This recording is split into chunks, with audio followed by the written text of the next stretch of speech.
Andhra Pradesh BJP అధ్యక్ష పగ్గాలు ఎవరికి అన్న విషయంలో అధిష్టానం ఒక నిర్ణయానికి వచ్చేసిందా? గత కొంతకాలంగా అధ్యక్ష పదవికి ఎవరిని ఎంపిక చేయాలన్న విషయంలో కమలనాథులు చేస్తున్న కసరత్తు ఒక కొలిక్కి వచ్చేసిందా అంటే పార్టీ వర్గాలే కాదు, పరిశీలకులు కూడా అవుననే సమాధానమిస్తున్నాయి. బీజేపీ అధ్యక్ష పదవి కోసం పోరులో అధిష్టానం జోక్యంతో లైన్ క్లియర్ అయిపోయిందని అంటున్నారు. బీసీ వర్గానికి చెందిన ఈటెలకి అధిష్టానం అధ్యక్ష పగ్గాలు కట్టబెట్టనున్నదని చెప్తున్నారు. ఇటీవల ఈటెల ఢిల్లీ వెళ్లి ప్రధాని నరేంద్ర మోడీతో భేటీ అవ్వడంతో పార్టీ రాష్ట్ర అధ్యక్ష పదవి కోసం కసరత్తును పార్టీ అగ్రనాయకత్వం ముగించడమే కాకుండా ఈటెలనే పార్టీ రాష్ట్ర అధ్యక్షుడిగా ఎంపిక చేసిందని అంటున్నాయి.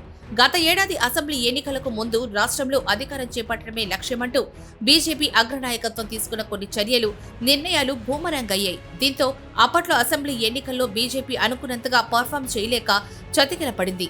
అధికారం సంగతి అటుంచి కనీసం ప్రతిపక్ష హోదాకు అవసరమైనన్ని స్థానాలు కూడా సంపాదించలేకపోయింది. ఎప్పటిలాగే సింగిల్ డిజిట్ తో సరిపెట్టుకోవాల్సి వచ్చింది. దీంతో సార్వత్రిక ఎన్నికల సమయంలో కొన్ని దిద్దుబాటు చర్యలు తీసుకుంది. అవి కొంతమేర ఫలించి కాంగ్రెస్ తో సమానంగా రాష్ట్రంలో లోక్సభ స్థానాలను గెలుచుకోగలిగింది. అయితే గత అసెంబ్లీ ఎన్నికల తర్వాత తెలంగాణలో బీఆర్ఎస్ పూర్తిగా డీలా పడిపోవడం వల్లనే బీజేపీ ఆ మాత్రం లోక్సభ స్థానాలను గెలుచుకోగలిగిందని కమలనాథులకు అర్థమైంది. ఇప్పుడు ఇక రాష్ట్రంలో పార్టీ బలోపేతంపై దృష్టి పెట్టింది. గత ఏడాది జరిగిన రాష్ట్ర ఎన్నికల సమయంలో చేరిన పొరపాట్లను సరిదిద్దుకునేందుకు సమాయత్తమవుతోంది. అందులో భాగంగానే పార్టీ రాష్ట్ర అధ్యక్షుడి కోసం అన్వేషణ ప్రారంభమైంది.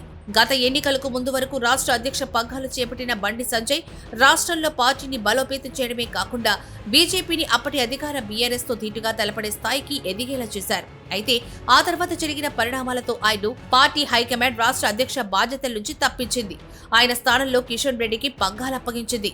అయితే పార్టీ అగ్రనాయకత్వం తీసుకున్న ఈ చర్య సానుకూల ఫలితాల సంగతి అటుంచి పార్టీలోని తీవ్ర నిరసనను ఎదుర్కొంది. దీంతో అసెంబ్లీ ఎన్నికల్లో అంచనాలు అందుకోలేకపోయింది.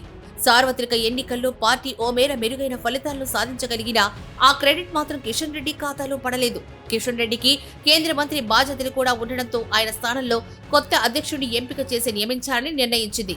అయితే తెలంగాణలో పార్టీలో అంతర్గత కుంభలాటల కారణంగా కొత్త అధ్యక్షుడి ఎంపిక వాయిదాల మీద వాయిదాలు పడుతూనే వస్తోంది. గత కొన్ని రోజులుగా పార్టీ రాష్ట్ర పగ్గాలు మల్కాజ్గిరి ఎంపీ ఈటెల రాజేందర్కు కట్టబెట్టారు అన్న వార్తలు గట్టిగానే వినిపించాయి. అయితే ఈటెలకు పార్టీ రాష్ట్ర పగ్గాలు అప్పగించే విషయంలో బండి సంజయ్, కిషన్ రెడ్డితో సహా పలువురు నేతలు తీవ్ర వ్యతిరేకత కనబరిచారు. దీంతో పార్టీ రాష్ట్ర అధ్యక్షుడిని మార్చే విషయంలో బీజేపీ వెనకడుగు వేసింది. కిషన్ రెడ్డినే కొనసాగించింది. అయితే ఇప్పటిక హైకమాండ్ మల్లగొల్లాలకు చెక్ పెట్టేసిందనే వినిపిస్తోంది. ఒకవైపు ఎంత వ్యతిరేకత పొడుసూపినా కర్ణాటక బీజేపీ పగ్గాలు గాలి జనార్దన్ రెడ్డికి అప్పగించేందుకు రెడీ అయిపోయిన బీజేపీ అగ్రనాయకత్వం అదే సూత్రాన్ని తెలంగాణలోనూ అమలు చేసి ఈటెలను కన్ఫర్మ్ చేసేసిందని అంటున్నారు. అందుకు తార్కాణంగా ఈటెల సతీ సమేతంగా హస్తిన వెళ్లి మోడీతో భేటీ కావడాన్ని చూపుతున్నారు.